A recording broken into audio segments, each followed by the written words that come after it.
Hello and welcome everybody to another Overpaid Over the Bar video with me, Anthony, looking back at game week 14 and ahead to game week 15. Now, this is a strange time of the season, not just because the game weeks are coming thick and fast. No sooner has the dust settled on a midweek game week with the final game last night, but tomorrow we're going to see a new game week 15, when we will be able to make five transfers, no matter how many transfers we have in the bank.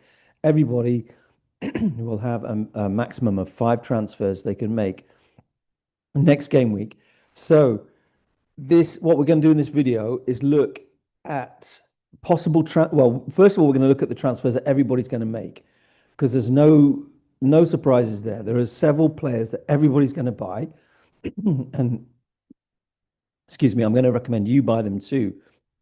And then we're going to look at what we could do apart from that that might be different. There's not a lot in there, but I'm going to go through transfers that could possibly be, a few ones that I might make, ones that you might want to make. We'll go through a few that could be interesting for game week 16. So first of all, let's look back at game week 14. So in this game week, overpaid players did pretty well actually. Um, Generally speaking, I got 71, which sounds like a really good score because 58 was the average points. It was a very small green arrow because I didn't have players like Foden, which some players around me had. He was the main threat to this team, and I think, like everyone else, I'll be getting him in not this week game week, but next week game week. I'll explain why. So the wonderful thing was Munoz scoring again. I nearly sold him. I said last week I was going to sell him because I need to sell one of my expensive defenders to improve my attack. And there's no way I'm selling him now. His price is going up rapidly because everyone wants him, because he's suddenly the. I mean, I don't know how long this is going to go on, but his attacking returns are insane this season. So he got me 14 points. Van Dijk's Liverpool were just awful again, but he managed to get two DEFCONs and 4 points, which is actually okay. And Truffert, Bournemouth got a couple of DEFCONs. I mean, these are the margins that sometimes mean you get a green arrow or don't. I mean, if I'd had Senesi, like a lot of people do, I wouldn't have got that this week. So Semenyo got DEFCONs but has been blanking for ages. Saka came off the bench, so surprisingly he was benched and then managed to score. And I captained Erling Haaland. Now, some people didn't captain Erling Haaland. I mean, in our league, most people did. But if you look around, so even some of the content creators didn't captain Erling Haaland, which turned out to be a mistake. And I thought he'd do well against Fulham, and I explained why in the last video.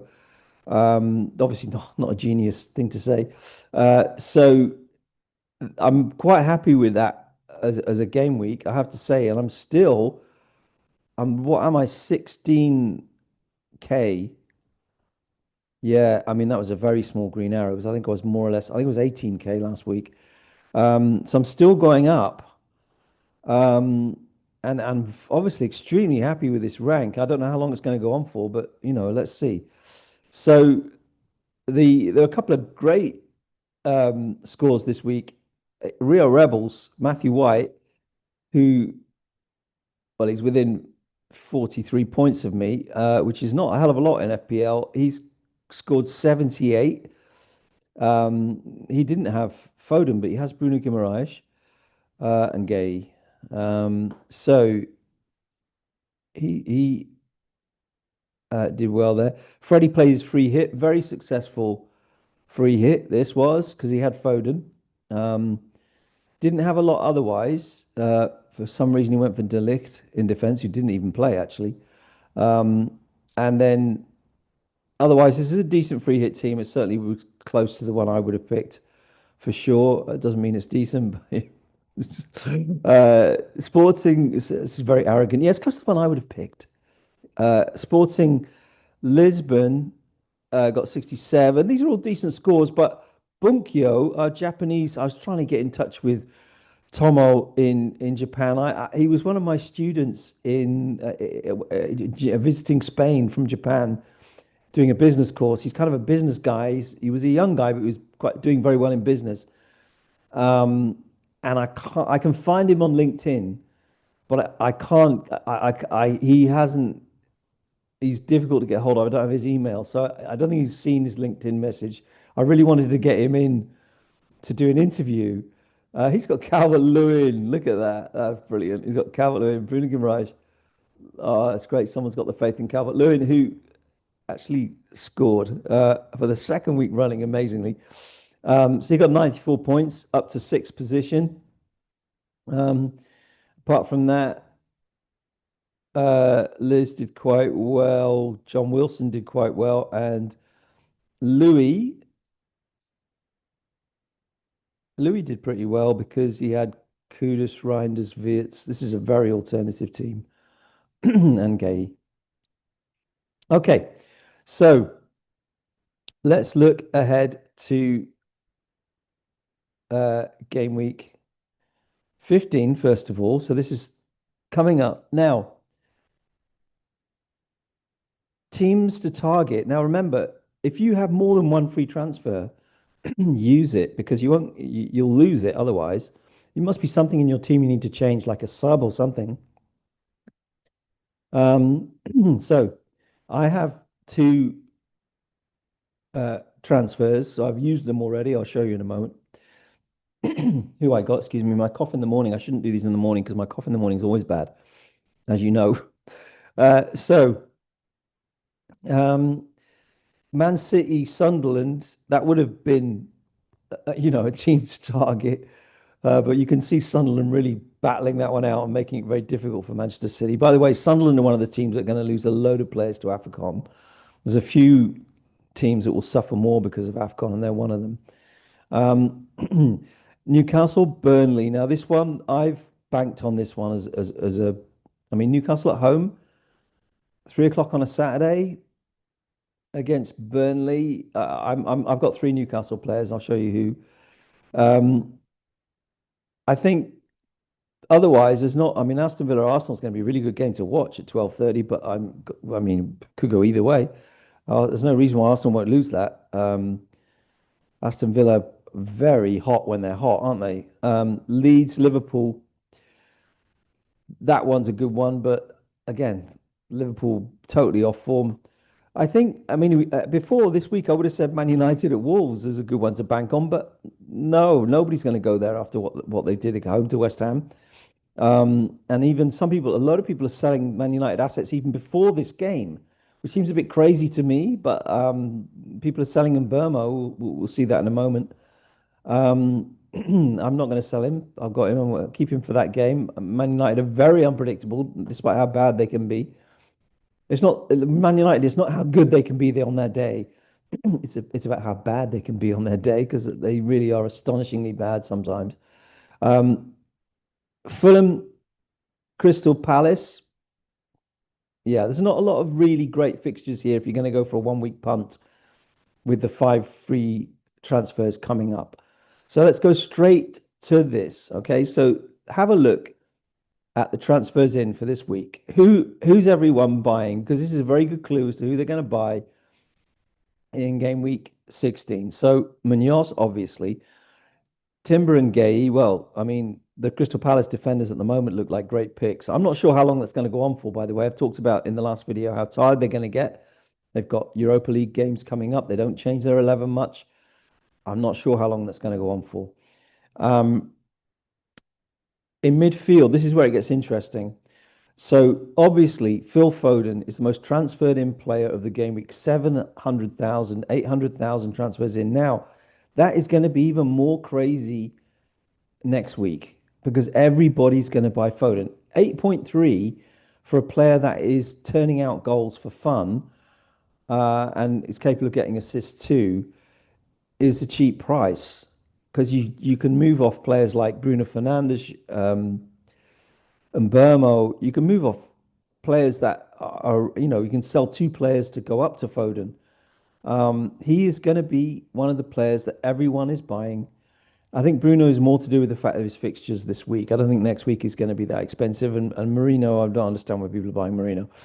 Um, Players like Minte, uh, Dewsbury Hall because he's cheaper. Uh, these players are going to be popular. But Thiago, basically, you're going to see teams, managers buying Thiago and buying Phil Foden. These are the two players that everyone's going to get. And I think you should get them too. There's not a way around it. I mean, even if they don't do well, you've got them, so you're covered. And that's the shame about fantasy football. It makes it more boring than it should be. Um, but another player can hurt you more than they can, and it's a big risk not to go with them. You're saying, okay, I'm banking they won't do anything. Well, why are you doing that? They're playing really well. They don't look like. I mean, Thiago's got penalties, and Brentford seem to get a penalty every week. So, what am I doing? I have bought Lewis Hall. Now, this is very much um, outside the box. I'm not doing that much this season. I'm kind of being a bit conformist, but Lewis Hall, I love. I think he's a very attacking player. I think he's got a goal in him. He's got an assist in him.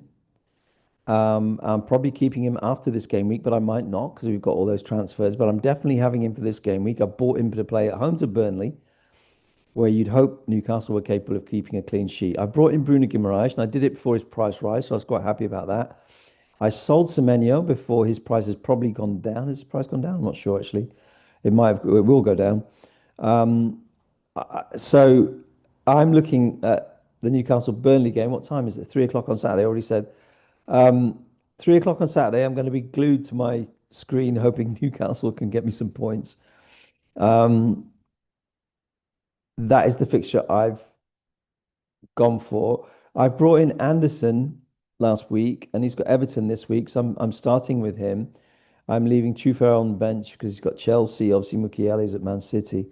Um, so I'm not 100% confident about Timber and Saka or Munoz at Fulham, or Sanchez and Enzo at Bournemouth. I don't think necessarily this is going to be a high scoring game week for me, unless these Newcastle players can come through. But it's all about game week 16, really. And as soon as that transfer deadline goes on game week 15, I'm going to be looking at game week 16. So let's have a look at players that you might want to get from different teams. So let's start with Arsenal. Okay, now if you've got we've a lot of people have had two or three Arsenal defenders this season. You might want to go more heavy on their forward players. And I do think Declan Rice is still a great choice at 7.1. And I'm considering having Rice and Saka or getting rid of Saka and having Rice instead. I'm going to make my mind up after the deadline. Um, People are looking at Marino. I'm not sure why, because Gyökeres is fit again. And he's now only 8.8, which is a bit easier than before. So Gyökeres is somebody that people might look at. And obviously, having bought him, Arteta does want to try and build some sort of structure around him. He's a number 9. He was bought for the purpose of changing the team shape. So I can't see that Gyökeres is going to be left on the bench that much. So I would say that he's an outsider as a good pick. The only problem is that when he was in the team regularly, he didn't turn out that many points. Okay, that's Arsenal. I'm going to avoid certain teams. Um, Aston Villa uh, are perhaps worth investing in, not least, not well, their form to begin with has been excellent, at least going forward, and their prices are pretty good. Look at these defensive prices for Aston Villa. I mean, they kept a clean sheet in game week 13. Um, I don't know if I trust them to do it on a regular basis. When's Tyrone Mings back? January. So if you were to get in Pau Torres, you'd be having a 4.3 central defender that is playing every week. I've just noticed this. And in concert, you've got a 4.4 central defender that won't lose his place when Mings comes back. So if you think Aston Villa are capable of doing better defensively than they have so far this season, these are cheap picks that can go on the bench if you need them to. The only problem is that their defense hasn't been good, and these players typically don't pick up DEFCONs, which is perhaps a reason to avoid them. Um, Morgan Rogers is only 6.9 million. I mean, if you compare him with, let's say, I don't know, Declan Rice, um, he's cheaper and he's got more goal threat and he's always going to play. Rogers is a 90-minute man. He's always going to play. So he's got to be the best pick of the midfield. And of course, Ollie Watkins has sprung back into form with 2 goals. I love Ollie Watkins. Let's see if he can continue that. Obviously, I wouldn't recommend buying him until he's proven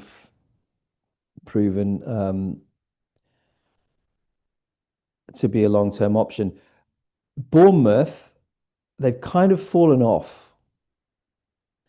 And yeah, Semenyo's price has gone down.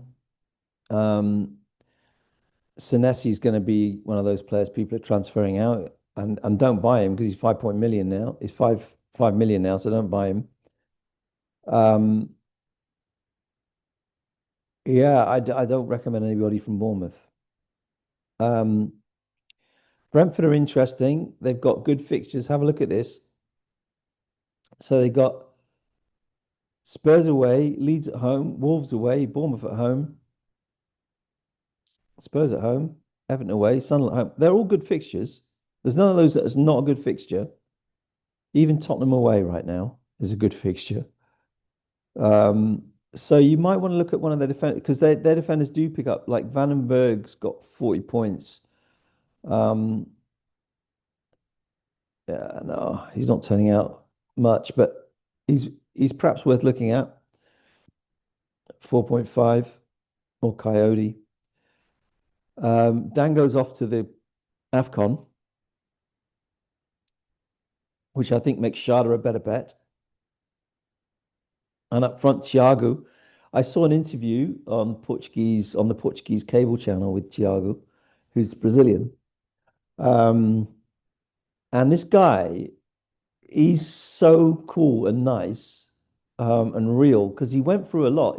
I mean, as a kid, he went through a lot, and then he went to he went to Bulgaria and Belgium before he played in the Premier League. So he's not he's loving every minute of it. Suddenly he's this Premier League star, and of course they don't rate him in Brazil because I mean he didn't play that much in Brazil, and then he plays for Brentford, and they haven't heard of Brentford. They don't know what Brentford is. So he's very much sort of kind of loving every. He's doing the usual Brazilian thanking God, and all this. I'm watching to absolutely love him now. Uh, so Brighton, Brighton are interesting. For Bruggen's worth buying at 4.4. Definitely worth buying at 4.4. Van Heck at 4.4. Scored a couple of goals, weirdly, in the last game. Um, Minte at 6.3. Now, people are divided on Minte. Some people love him, and he's a very, very good football player to watch. He's exciting. But in terms of a fancy football asset, I'm not sure about him. Um,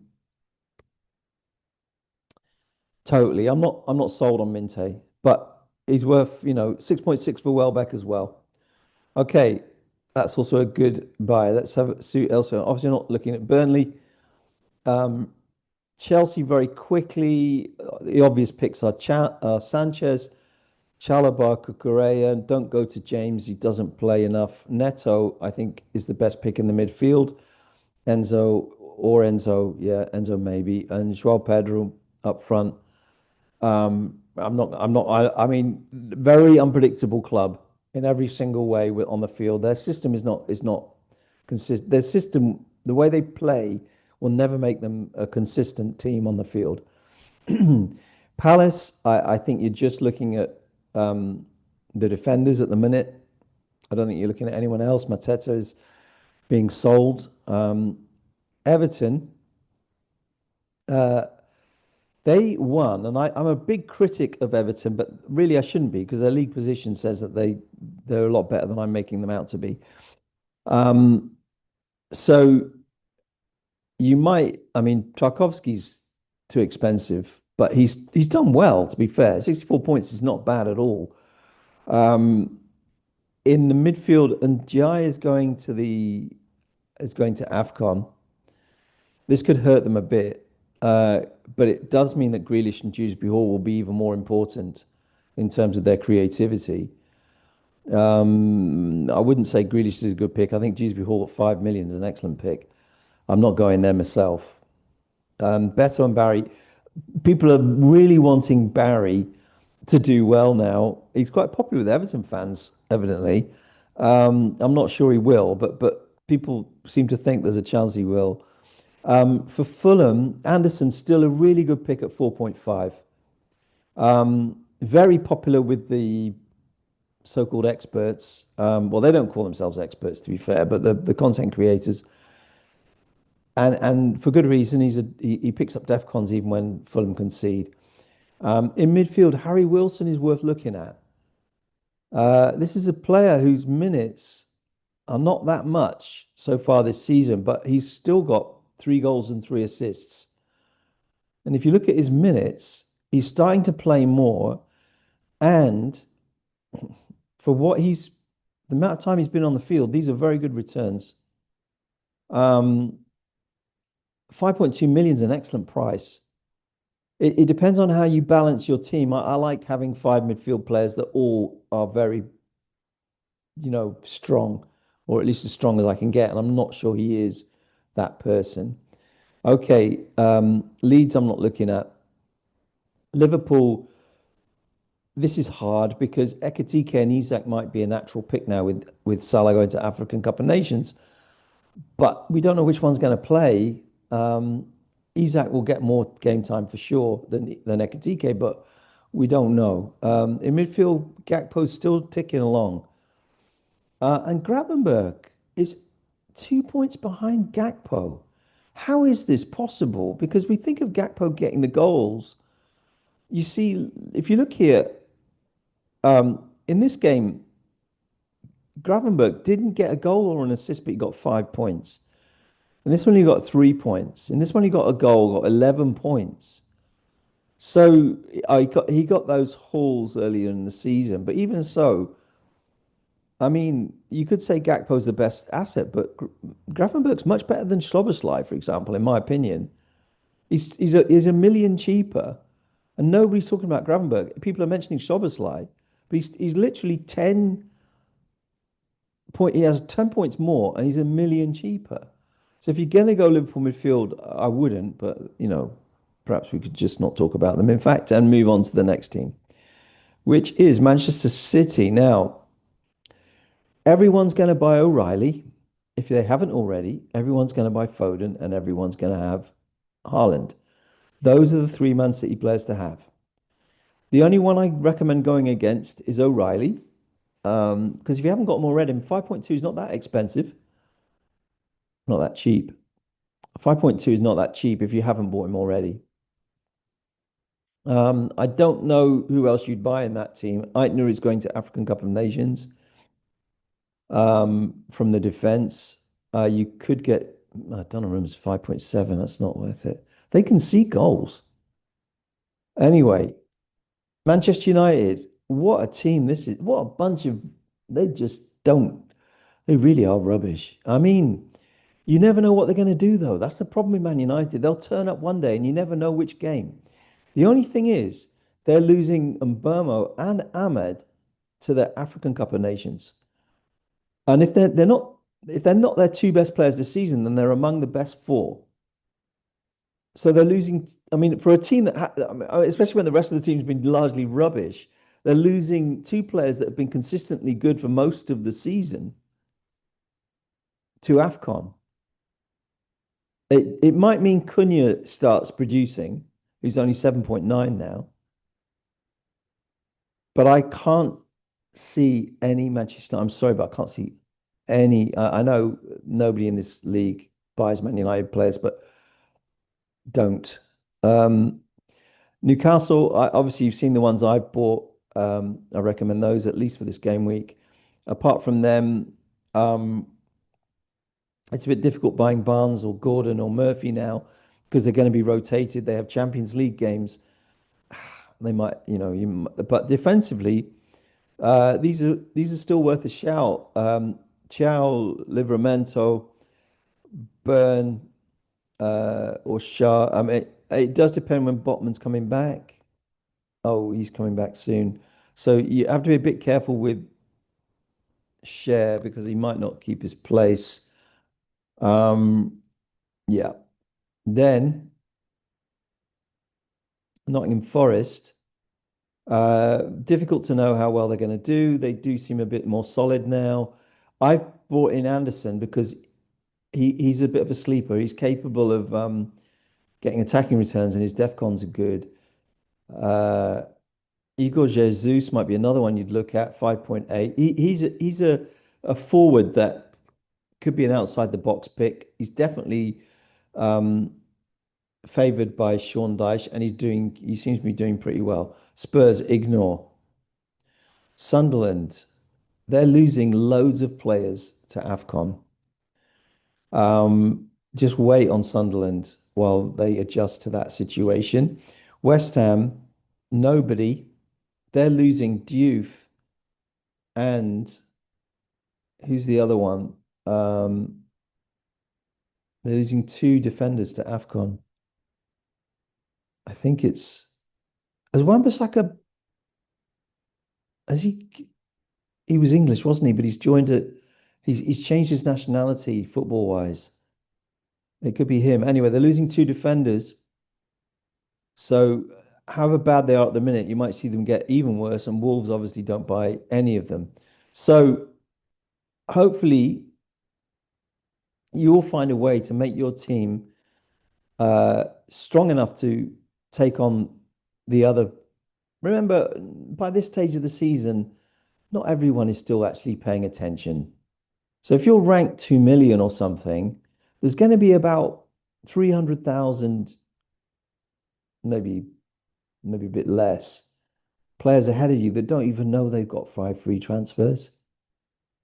And they gave up because they want to be, you know, top of their mini league and they're already 100 points behind or something. Um, so don't underestimate how being template will help you move up the overall ranks. Um, then there's the argument for just consolidating with these transfers. There's also the argument for saving them, right? So you might use two next week or three and hold the other two, because this is you'll be able to hold them and they will carry over. So don't I was going to say something else. Don't blow it all on on the first game week, especially when we still a lot of stuff is still up in the air with fitness and people like Cole Palmer coming back. You want to try and be able to get to Cole Palmer. I didn't cover him when I mentioned Chelsea, but he's one of the possible players that could actually be worth buying if he starts coming into form. So it might be a good idea to leave a little money in the bank. It might be a little an idea to leave two transfers or three transfers in the bank so you can. But don't be too cautious. Do get in players that other people are getting in. There's no way around this. The way they've set this up with the 5 transfers, there's no way around it. Just get in Foden and Thiago and then work and go from there. Which is a bit sad, but that's the way it is. Uh, I hope your game week 14 went well. I hope your game week 15 goes better. And I hope your team that you support in real life does well on the weekend, as long as it's not Plymouth Argyle. See you again next time